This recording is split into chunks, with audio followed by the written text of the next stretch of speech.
Hello friends, you are most welcome to more education classes. आज हम शुरू कर रहे हैं साइकोलॉजी, जो कि आने वाले KVS, C TET, H TET या जो भी TET, UP TET, REET, R TET या जो भी एग्जाम्स परीक्षा की दृष्टि से टीचर्स के लिए हो रहे हैं, उन सभी के लिए साइकोलॉजी का जो पोर्शन है वो हम कवर करेंगे। और ये हमारी पहले वीडियो है और हम एक कंप्लीट सीरीज आपके लिए लेकर आ रहे हैं। आप हमारे चैनल को ज्वाइन कीजिएगा, सब्सक्राइब कीजिएगा, और जिससे आपको रेगुलर हमारे नोटिफिकेशन मिलते रहेंगे। तो इसमें हम शुरुआत करने से पहले आपको बताएं, आपको एक कंप्लीट स्टडी मटेरियल मिलता रहेगा, जिसके लिए आप हमारे टेलीग्राम चैनल को ज्वाइन कीजिएगा, जो इस वीडियो के डिस्क्रिप्शन में आपको लिंक दिया गया है, और आप अपने सुझाव भी दे सकते हैं। तो शुरुआत करते हैं। आप अपने नोट्स साथ के साथ बना लीजिएगा। शुरुआत करेंगे दी स्टूडेंट। कोशिश करेंगे कि 99% आपका जो है यहाँ से कवर हो जाए साइकोलॉजी का पोर्शन। मैं रोहित मौर्य शुरुआत करता हूँ आपकी इस वीडियो के साथ, इस स्टडी की। तो देखिएगा कि जो हम साइकोलॉजी शब्द का इस्तेमाल करते हैं, साइकोलॉजी एक्चुअल में होती क्या है। जिस स्टूडेंट आप सभी जानते हैं, मनोविज्ञान जिसे हम बोलते हैं। आप नोट्स जरूर बनाएं साथ में इम्पोर्टेंट पॉइंट्स के, और उन्हें रिवाइज कर लें। मनोविज्ञान एक्चुअल में है क्या, जिसे हम इंग्लिश का वर्ड जो हम यूज़ करते आए हैं, आज इंट्रोडक्टरी पार्ट करेंगे तो उसमें जो साइकोलॉजी वर्ड है उसका एक्चुअली में मीनिंग क्या है स्टूडेंट। हम आपको बताएं कि मनोविज्ञान एक विज्ञान है जो कि मनुष्यों के व्यवहार, उनकी क्रियाओं का, उनकी मानसिक और दैहिक क्रियाओं का अध्ययन करता है। मानसिक और दैहिक क्रियाओं के अध्ययन का, जो व्यवहार का, प्राणियों का परस्पर अध्ययन को जो एग्जामिन करता है, जो अध्ययन करता है उसका, उसे मनोविज्ञान बोलते हैं। मनोविज्ञान एक्चुअल में दो वर्ड होते हैं इसमें। मनोविज्ञान, मन का विज्ञान हम इसे बोल सकते हैं, मन का विज्ञान। और इस मन का विज्ञान की अगर हम बात करते हैं, ये सिर्फ मनुष्यों के लिए ही सीमित नहीं होता। मानव व्यवहार के साथ साथ ये पशु पक्षियों के व्यवहार का भी अध्ययन करता है। तो एक पॉइंट आपका ये बनता है कि ये जो मानव व्यवहार है उसके साथ साथ, मानव व्यवहार के साथ साथ जो है ये पशु पक्षियों के व्यवहार का भी अध्ययन करता है। पशु पक्षियों का जो व्यवहार होता है उसका भी अध्ययन करता है। अगर आप जो है नहीं लिखना चाहते तो आपको ये जो हमारी स्लाइड चल रही है उनकी पीडीएफ भी आपको मिलेगी टेलीग्राम चैनल पे, आप उसे ज्वाइन ज़रूर कर लें, और हर रोज़ इसको रिवाइज करना ना भूलें। इंपॉर्टेंट पॉइंट कि मानव व्यवहार जो है पशु पक्षियों के व्यवहार का भी अध्ययन करता है, मनुष्य के व्यवहार के साथ साथ। आगे हम बात करते हैं कि जो मनोविज्ञान है, यह जो है मनोविज्ञान शब्द की अगर हम बात करें, मनो यानी मन, विज्ञान मतलब उसका ज्ञान, अध्ययन हम कह सकते हैं। और जो इंग्लिश का वर्ड इसमें यूज किया गया है, जिसे हम साइकोलॉजी बोल रहे हैं, साइकोलॉजी, ये वर्ड कैसे प्रयोग में आता है। साइकोलॉजी यानी कि ये एक ग्रीक भाषा का वर्ड है, या यूनानी हम जिसे बोल सकते हैं, ग्रीक या यूनानी भाषा का वर्ड है। ये पॉइंट नोट करें, ग्रीक या यूनानी भाषा का शब्द है साइकोलॉजी, जिसमें दो वर्ड हैं। एक तो साइकी से बना है, एक वर्ड है साइकी, साइकी, और जो दूसरा वर्ड है वो है लोगस। साइकी का जो इंग्लिश का वर्जन है वो ये है, साइकी, और दूसरा वर्ड है लोगस या लोगोस हम जिसे बोलते हैं, हिंदी में लोगस ऐसे लिख सकते हैं आप, लोगोस। इन दोनों से मिलकर बना है। एक्चुअल में आपको बताएं, साइकी शब्द का जो अर्थ होता है वो सोल होता है, यानी आत्मा। ये जो साइकी है इसका जो मीनिंग है वो आत्मा है, आत्मा, सोल, ठीक है। और जो लोगस वर्ड है इसका अर्थ है अध्ययन। इस लोगस वर्ड का जो बात करते हैं इसका अर्थ है अध्ययन, अध्ययन स्टडी, यानी कि स्टडी हम जिसे बोल सकते हैं, स्टडी। इन दोनों से मिलकर ये बना है।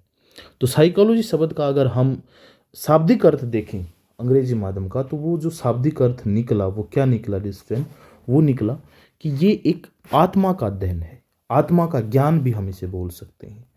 जो ऑल ओवर इसकी डेफिनेशन मिलती है हमें, तो आत्मा का अध्ययन कहा जा सकता है, या आत्मा का ज्ञान भी हम इसे बोल सकते हैं। यहाँ तक ये पॉइंट हमारे बनते हैं। आगे हम बात करते हैं कि जो मनोविज्ञान है उसकी अनेक परिभाषाएं हमारे सामने प्रस्तुत की गई हैं।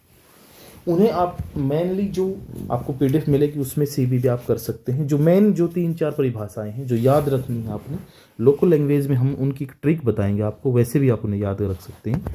तो जैसे कि अनेक परिभाषाएं दी गई हैं, तो मनोविज्ञान की अनेक परिभाषाएं हमें दी गई हैं, वो भी आप नोट करें।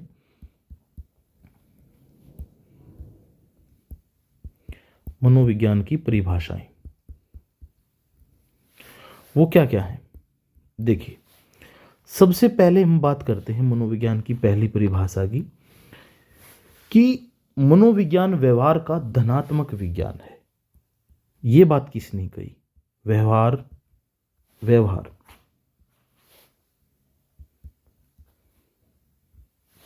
एक मिनट रुकिए डिस्टेंट। व्यवहार का धनात्मक विज्ञान,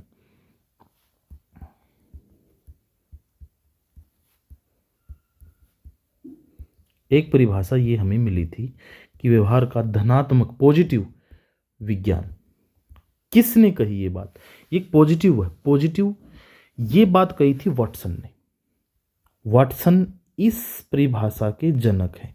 वाटसन, सिर्फ वाटसन नाम याद रखें। तो 3 से 4 परिभाषा याद रखें जो कि परीक्षा के लिए उपयोगी है।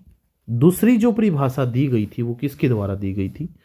वो देखो, मनोविज्ञान को एक दूसरे जो मनोविज्ञान के जनक थे या मनोविज्ञान की परिभाषाओं के जनक थे, उन्होंने एक ने बताया कि ये आचरण, मनुष्य का जो आचरण है और मनुष्य का जो व्यवहार है, आचरण और व्यवहार, आचरण और व्यवहार का यथार्थ विज्ञान है।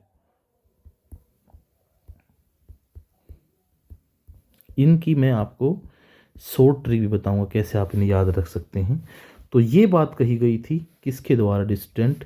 ये बात कही थी मैकडूगल के द्वारा। मैकडूगल, उसने ये बात बताई। जो तीसरी परिभाषा हमें दी गई, वो तीसरे हमारी परिभाषा के जनक कौन थे? जिसने मानव व्यवहार को, मानव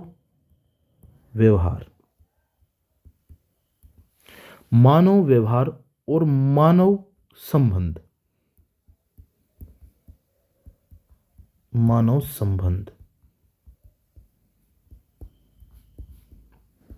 का अध्ययन बताया साइकोलॉजी को। ये बताया है करो एंड करो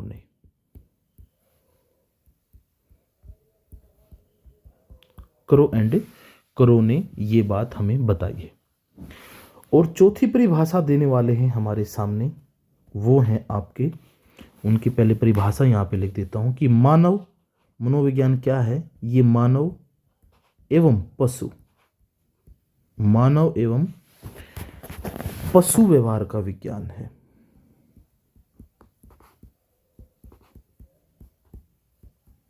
ये बात किसने कही हमारे सामने? ये बात कहने वाले हैं मॉर्गन।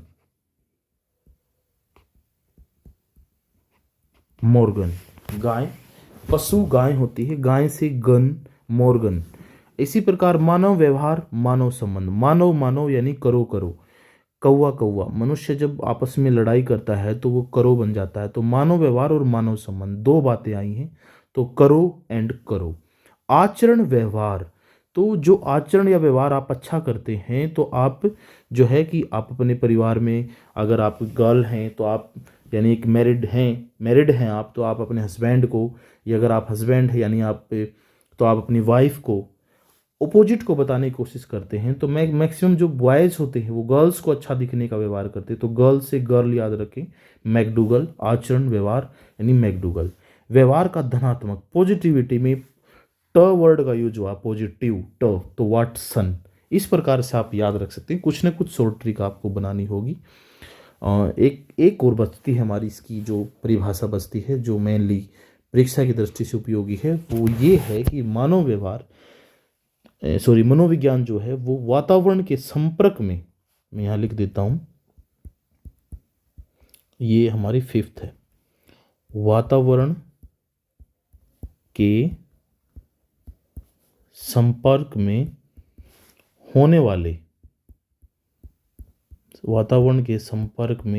होने वाले मानव व्यवहारों का अध्ययन है।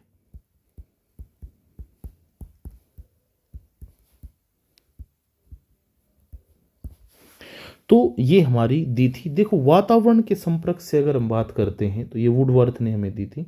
इसको याद कैसे रखेंगे? अगर वातावरण के साथ संपर्क होता है तो मेनली हम पेड़ पौधों से ही संपर्क करते हैं। वातावरण हमारा पेड़ पौधे अच्छे रखते हैं। पेड़ पौधे लकड़ी के बने होते हैं तो लकड़ी वुड होती है, तो वुडवर्थ ने हमें ये परिभाषा दी थी। तो आपको कुछ मेन पॉइंट मैंने आपको बताई, ये परिभाषा मैंने आपको बताई, और जो यहाँ पर मैं आपको कुछ अन्य इन चीज़ों की शुरुआत की अगर मैं बात करूँ तो वास्तव में मनोविज्ञान के जो अध्ययन है वो प्रारंभ, उसके जो मानव विज्ञान है उसके अध्ययन का जो प्रारंभ है वो अरस्तु के समय में दर्शन शास्त्र की एक शाखा के रूप में हुआ था। दर्शन शास्त्र की एक शाखा के रूप में इसकी शुरुआत हुई थी मनोविज्ञान की। मनोविज्ञान की दर्शन शास्त्र की एक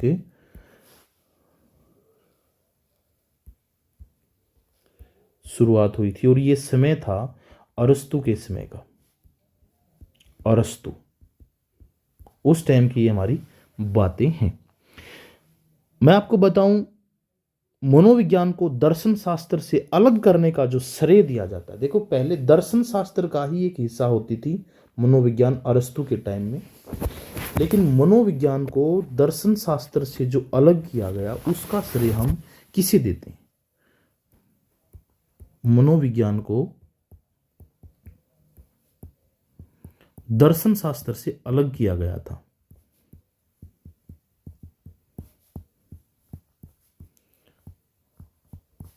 और ये अलग करने का जो श्रेय दिया गया वो किसे दिया गया?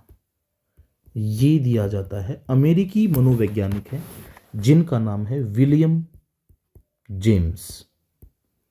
विलियम जेम्स, इन्होंने, विलियम जेम्स अमेरिका के हैं, अमेरिकी मनोवैज्ञानिक। इन्होंने दर्शन शास्त्र से मनोविज्ञान की शाखा को अलग कर दिया था। तो इस आधार पे हम कह सकते हैं कि मनोविज्ञान का जनक विलियम जेम्स को ही माना जाए। हम ये बात कह सकते हैं, इन्हें मनोविज्ञान का जनक हम बोल सकते हैं।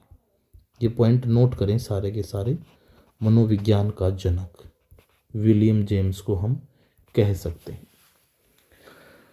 आगे अगर मैं बात करता हूं, जो विलियम जेम्स है इन्होंने एक पुस्तक भी लिखी है 1890 में। इन्होंने एक पुस्तक लिखी 1890 में, इन्होंने एक पुस्तक लिखी और पुस्तक का जो नाम है वो है प्रिंसिपल ऑफ साइकोलॉजी।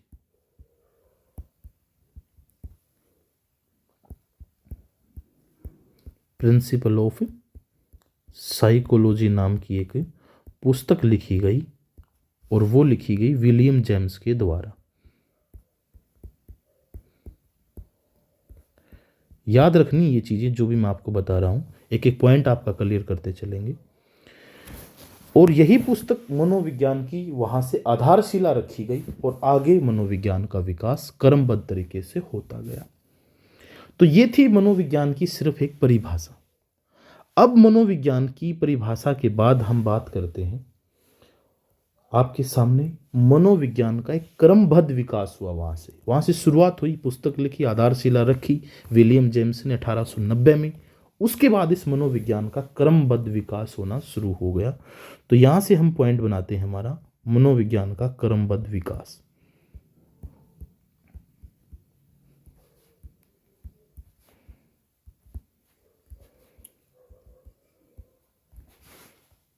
और इस क्रमबद्ध विकास में मनोविज्ञान की अनेक धारणाएं बदलती गई। शुरुआत में इसे मनोविज्ञान को आत्मा का अध्ययन कहा जाता था, बिल्कुल शुरुआत की बात है, अरस्तु प्लेटो की बात है।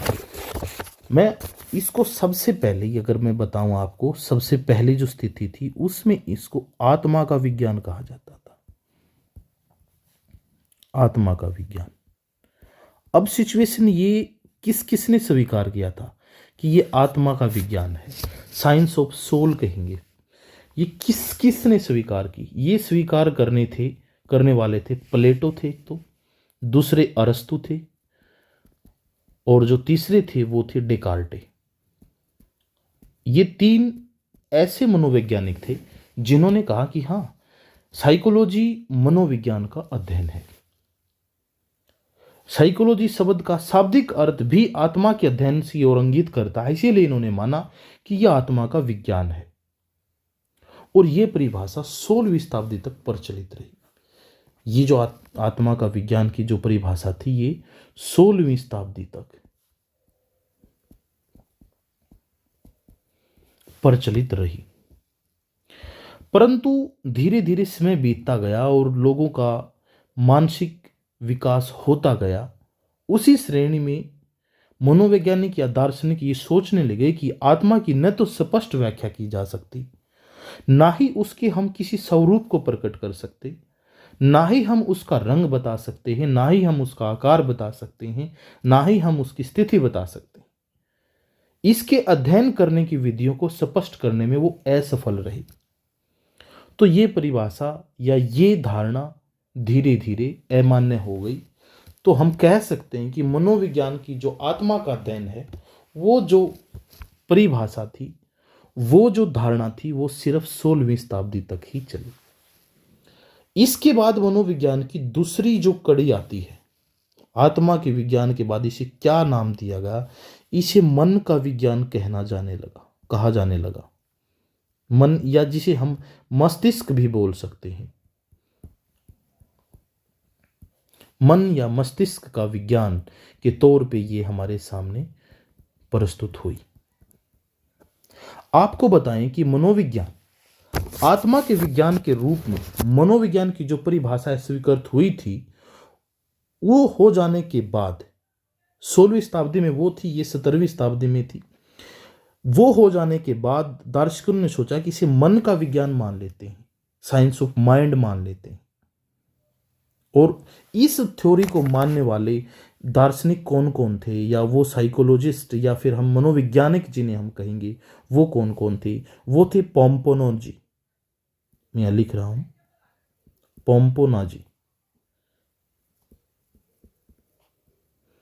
पोम्पोनाजी जो इटली के थे। इन्होंने माना कि ये मन का विज्ञान है। एक थे थॉमस रीड।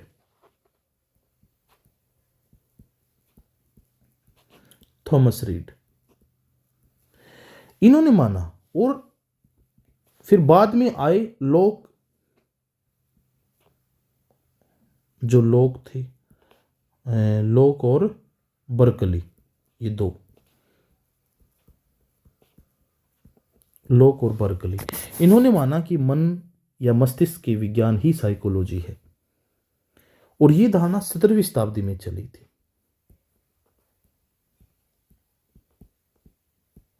17वीं शताब्दी में ऐसी सिचुएशन होने के बाद समय बीतता गया, और समय बीतने के साथ साथ मन को परिभाषित करने में भी कठिनाई उत्पन्न होने लगी, और अंत में यह परिभाषा भी अमान्य कर दी गई। तो यहां तक आप याद रखें कि 17वीं शताब्दी में मन या मस्तिष्क का विज्ञान प्रचलित था। 16वीं शताब्दी में मन का जो एक आत्मा का विज्ञान प्रचलित था। मनोविज्ञान को हम आत्मा का विज्ञान कहते थे 16वीं शताब्दी में। 17वीं में इसे मन का विज्ञान कहा जाने लगा। और ये जो वो दार्शनिक थे या फिर जो मनोवैज्ञानिक थे, वो इन्हें मानते थे। आगे सिचुएशन बदली और तीसरी कड़ी हमारे सामने आई, और उस कड़ी में हमारे सामने आया जो तीसरे नंबर पे आता है, वो है हमारा चेतना का विज्ञान।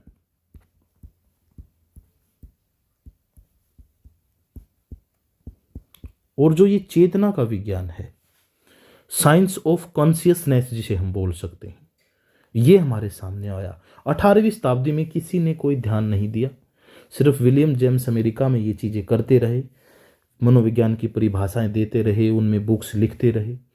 लेकिन जब 19वीं शताब्दी हुई, चेतना का विज्ञान जो है 19वीं शताब्दी की जनक है। 18वीं शताब्दी में कुछ भी चीज़ हमारे सामने नहीं आई, 16वीं शताब्दी में आई थी, 19वीं 16वीं में आई थी, 17वीं में आई थी, 18वीं में नहीं आई, 19वीं में आई और 19वीं शताब्दी में चेतना का विज्ञान इसे कहा जाने लगा। और इस चेतना के विज्ञान के रूप में स्वीकार करने वाले सबसे पहले जो मनोवैज्ञानिक थे वो थे फ्रायड। फ्रायड ने ये बात कही कि ये चेतना का विज्ञान है। फिर आए इसके बाद विलियम वुंड, वो भी ये बातें मानते थे। विलियम वुंड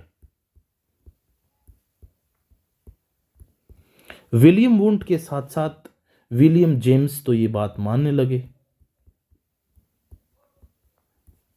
कि ये हाँ चेतना का विज्ञान है। विलियम जेम्स ने भी ये बात मानी और फिर विलियम जेम्स के बाद जेम्स अली ने भी ये बात मानी। ये वो वैज्ञानिक थे जिन्होंने चेतना के विज्ञान को, परिभाषा को मान्यता प्रदान की। उन्होंने बताया कि ये चेतन क्रियाओं का अध्ययन करता है। परंतु स्थिति ऐसी हुई कि चेतन शब्द के अर्थ और स्वरूप के संबंध में एक मत नहीं हो सके सभी मनोवैज्ञानिक, और परिणाम स्वरूप अंततः ये हुआ कि नहीं, ये चेतना का विज्ञान नहीं हो सकता। और इस कड़ी में 1905 की बात है, याद रखिए 1905 की बात है। एक मनोवैज्ञानिक है मैकडूगल, एक मनोवैज्ञानिक है। इन्होंने एक पुस्तक लिखी, उस पुस्तक का नाम था आउटलाइन साइकोलॉजी।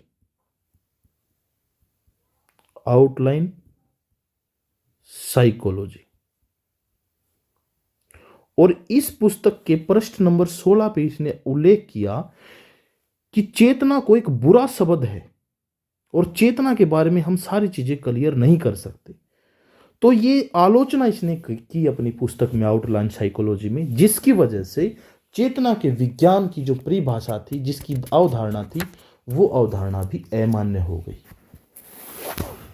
और इस कड़ी में ये अवधारणा अमान्य होने की वजह से एक चौथी इसकी परिभाषा निकलकर सामने आई जो आज भी प्रचलित है, और वो है हमारी चौथे नंबर पे, जिसका नाम है व्यवहार एवं अनुभूति का विज्ञान। मनोविज्ञान क्या है? व्यवहार एवं अनुभूति का विज्ञान।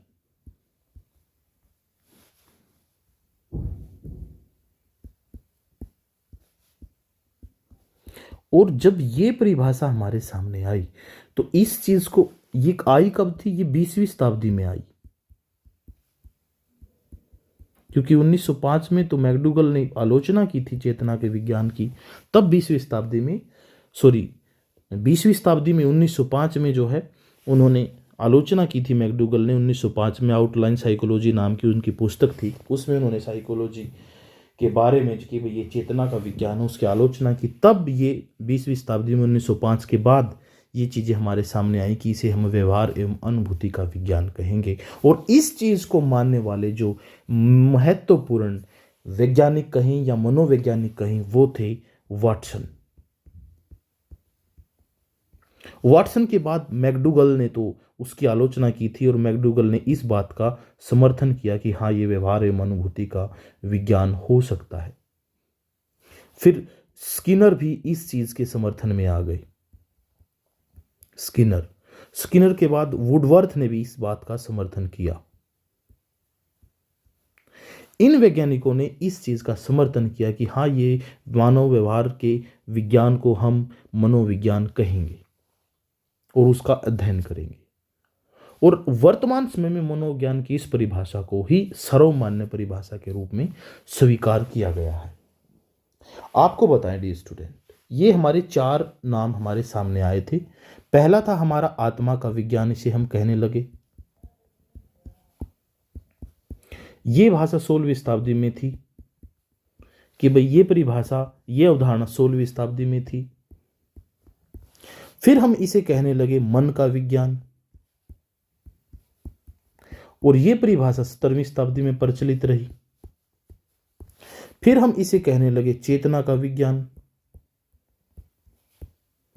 और ये परिभाषा हमारी चेतना का विज्ञान नाम की जो परिभाषा थी हमारी, ये हमारी 19वीं शताब्दी में प्रचलित रही। फिर हम इसे कहने लगे व्यवहार का विज्ञान, और ये परिभाषा हमारी 20वीं शताब्दी में आई और इसी वजह से अब तक ये प्रचलित है। और वुडवर्थ ने तो अपने शब्दों में कहा था कि सर्वप्रथम मनोविज्ञान ने अपनी आत्मा का त्याग किया। सबसे पहले वुडवर्थ के शब्द थे ये कि इसने पहले आत्मा का त्याग किया, आत्मा के त्याग के बाद फिर इसने अपने मन का त्याग किया, मन के त्याग के बाद फिर इसने चेतना को अस्वीकार कर दिया और अब वह व्यवहार की विधि को स्वीकार करता है। ये वुडवर्थ की लाइनें आपके लिए कही गई थी, वुडवर्थ ने अपनी चीजें बताई थी। और मनोविज्ञान का जो कार्य क्षेत्र वो एक विस्तृत शाखाओं के रूप में फैला हुआ है, जिसके बारे में विस्तृत जानकारी हम आगे पढ़ते रहेंगे और बताते रहेंगे। अब मैं कुछ महत्वपूर्ण तथ्यों की बात करता हूं जो इंट्रोडक्टरी पार्ट में है। वो ये है कि जो इंडियन साइको एनालिटिकल एसोसिएशन की स्थापना हुई थी, मैं यहाँ लिख रहा हूँ, ये पॉइंट आप नोट करें। ये नाम है इंडियन साइको एनालिटिकल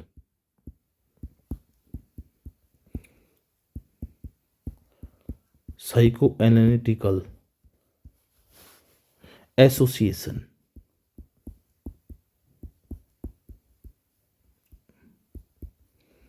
एसोसिएशन की स्थापना हुई थी और ये हुई थी कब? 1922 में। और किसने की थी इस सोसाइटी की स्थापना? वो थे प्रोफेसर बोस। इंपॉर्टेंट पॉइंट है, इसे नोट करें। दूसरा जो पॉइंट है हमारे पास वो ये है कि दुर्गानंद सिन्हा ने एक पुस्तक लिखी थी जिसका नाम है psychology in A third world country. Psychology in A third world country, ये पुस्तक लिखी थी दुर्गानंद सिन्हा ने। थर्ड वर्ल्ड कंट्री, इसके आगे और भी लिखा था। इसका पुस्तक का पूरा नाम द इंडियन एक्सपीरियंस है। ये एक्सपीरियंस लिखे गए थे, द इंडियन एक्सपीरियंस।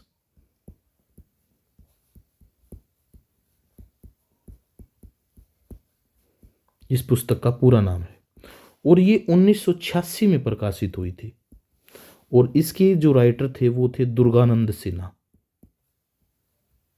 बार बार पूछी जाती है ये पुस्तक, तो इसे नोट कर लें, दुर्गानंद सिन्हा। आपको पूरा क्वेश्चन बैंक हम देंगे, आप चिंता ना करें। कंप्लीट साइकोलॉजी जो कि बाल विकास के लिए, सीडीपी के लिए, हर चीज़ के लिए इंपॉर्टेंट है। अभी साइकोलॉजी करेंगे, फिर बाल विकास में जो महत्वपूर्ण चीज़ें हैं, व्यवहार है कैसा है, क्लास में कैसे चीज़ें होती हैं, वो सब सारी चीज़ें सब पीडीएफ आपको मिलेगी। आप सिर्फ हमारे साथ बने रहें।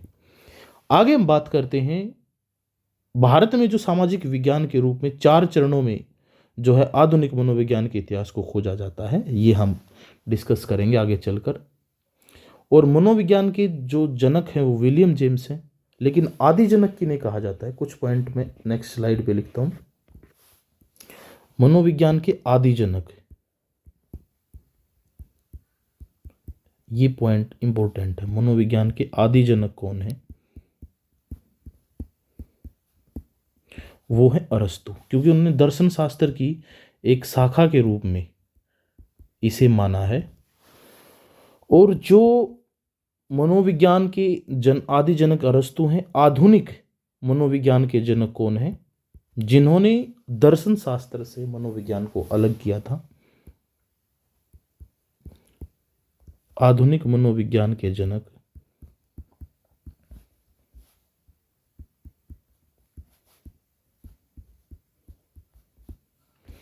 वो हैं आपके विलियम जेम्स, अमेरिकी वैज्ञानिक हैं। और यही वो अमेरिकी वैज्ञानिक हैं जिन्होंने एक पुस्तक लिखी थी जिसका नाम था प्रिंसिपल ऑफ साइकोलॉजी। अगला जो पॉइंट है वो याद रखने का ये है कि जो प्रथम मनोवैज्ञानिक प्रयोगशाला भी बनी थी, प्रथम मनोवैज्ञानिक प्रयोगशाला,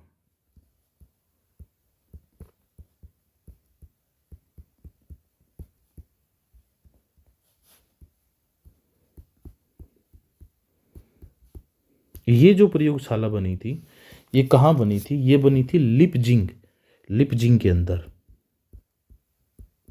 लिपजिंग है कहाँ पे? लिपजिंग जो है एक जर्मनी का शहर है, जर्मनी का, वहाँ पे ये शाखा बनी थी और इसकी स्थापना विलियम वुंट के द्वारा की गई थी। William Wundt.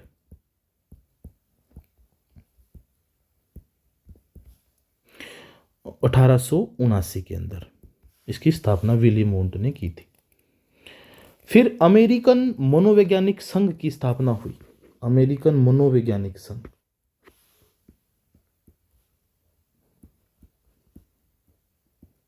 ये इंपॉर्टेंट पॉइंट है, पूछे गए हैं, परीक्षाओं में पूछे गए हैं, इसीलिए इन्हें आप नोट करें। अमेरिकन मनोवैज्ञानिक संघ की स्थापना हुई और ये जो स्थापना हुई थी ये स्टेनली हॉल ने की थी। कब की थी? 1892 में स्टेनली हॉल ने।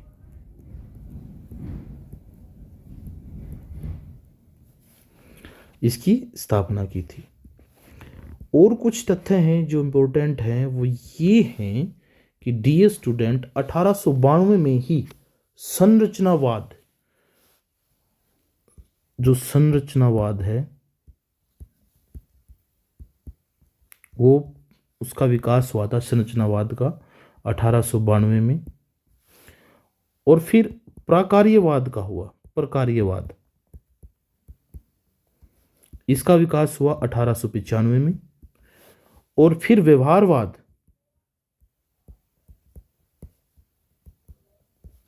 इसका विकास हुआ 1913 में। ये एक कड़ी के आधार पर संरचनावाद, प्रकार्यवाद और व्यवहारवाद, डायरेक्ट क्वेश्चन पूछा जाता है, प्रकार्यवाद का विकास कब हुआ या वो कब उसकी स्थापना हुई, ये चीज़ें हमारी डायरेक्ट पूछी जाती हैं। इस कड़ी में हमारे पास एक भारतीय मनोवैज्ञानिक भी हैं जिनका नाम है एन सेन गुप्त। एन सेन गुप्त, इनका जो पूरा नाम है वो ये है नरेंद्र नाथ सेन गुप्त, इन्हें हम बोलते हैं नरेंद्र नाथ सेन गुप्त। ये भारतीय मनोवैज्ञानिक हैं और इन्होंने अपनी एक पुस्तक लिखी थी, उसका नाम था सामाजिक विज्ञान की प्रथम पुस्तक लिखी थी और वो इन्होंने अकेले नहीं लिखी थी। उस पुस्तक में इनके सहयोगी थे राधा कमल मुखर्जी, राधा कमल मुखर्जी, और वो पुस्तक थी सामाजिक विज्ञान।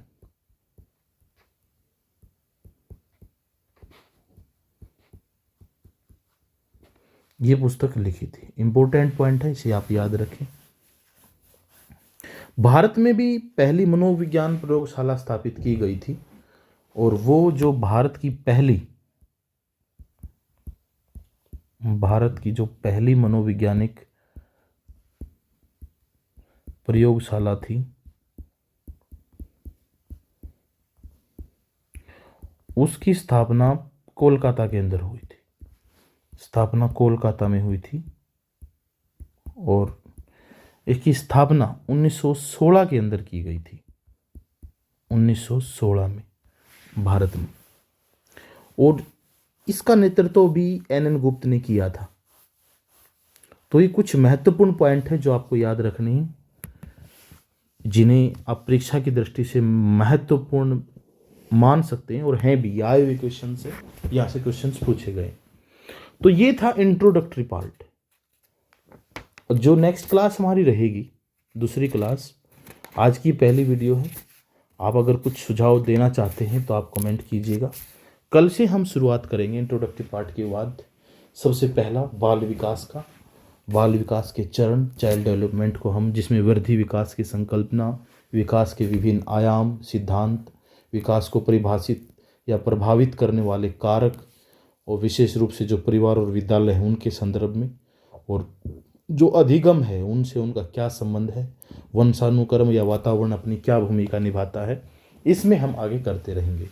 आप टेलीग्राम पे भी हमारा यूट्यूब चैनल है मैक यूट्यूब के नाम से, @मैक यूट्यूब से आप सर्च कर सकते हैं और उसे ज्वाइन कर सकते हैं। वहाँ पर आपको रेगुलर PDF में आपको उपलब्ध कराऊंगा जो स्टडी मटेरियल है, और ये लिंक आपको इस वीडियो के डिस्क्रिप्शन में भी मिल जाएगा।